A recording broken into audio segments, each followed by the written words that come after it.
Hey everybody, welcome back to my channel. My name is Dan. I hope you got to enjoy the first week of the XFL like I did, because I was glued to my television. It was amazing, it was very fast paced, high scoring, no downtime.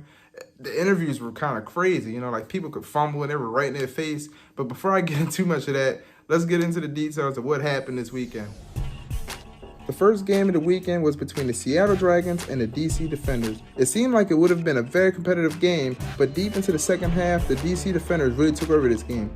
They forced some crucial turnovers that seemed to keep the Dragons from ever recovering. There were some players that really stood out to me in this game, and that included Cordell Jones, who had a very impressive performance, having completed 16 of 26 passes for 291 yards and 2 touchdowns. And the biggest thing, no interceptions. That's a very big deal and a strong start for him. And for the Dragons, Austin Proehl was the #1 receiver and had a really good connection with Brandon Silvers, grabbing 5 of 10 targets for 88 yards, 2 touchdowns. So if you play daily fantasy sports, you might want to get him in your lineups right now.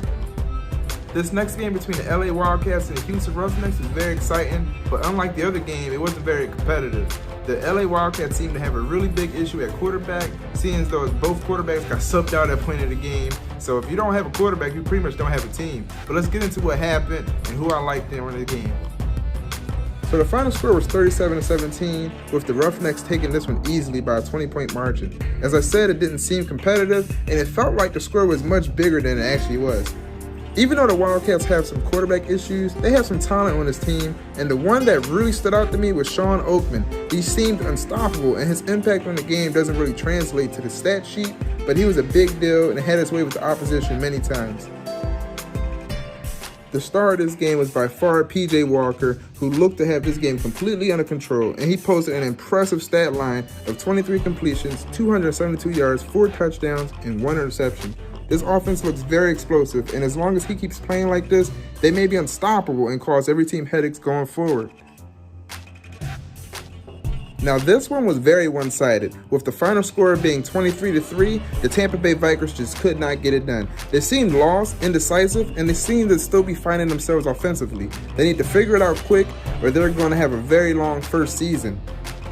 The Guardians defense really stood out to me. Even though they gave up 400 yards, they did not allow anything more than a single field goal. They gave the Vipers offense fits by racking up 5 sacks, 2 interceptions, and 3 forced fumbles. I believe they recovered 1 as well.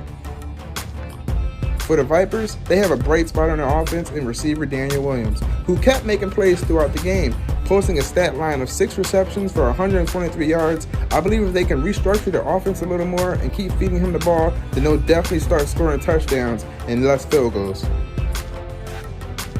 For this game, I really liked what I saw out of quarterback Jordan Ta'amu, who apparently is an Instagram model. He showed great poise and patience and did a great job of taking what the defense gave him and taking care of his football. He was a great game manager. He also had an impressive 20 completions for 209 yards and 1 touchdown and no interceptions. That's key. But he was also a major contributor on the ground with 9 carries for 77 yards. He was really looking good out there and was the only one that really caught my eye for this game. I really did enjoy the football games this weekend. I like the product the XFL put on the field. I see exactly how much they changed the game. It was much faster, it was less downtime, it was safer. It was everything they actually promised to us. It was little shaky moments, little awkwardness when the announcers were saying the wrong team names when they scored. It was the interviewers, they were really just chasing down players, whether they did a good thing or a bad thing, which I can get used to that. But what I really care about is the quality of the football game. And they gave us great quality football, and that's what matters. So I think they have a bright future, and I can't wait until next week. Join me next week, we'll talk about it. Don't forget to like and subscribe.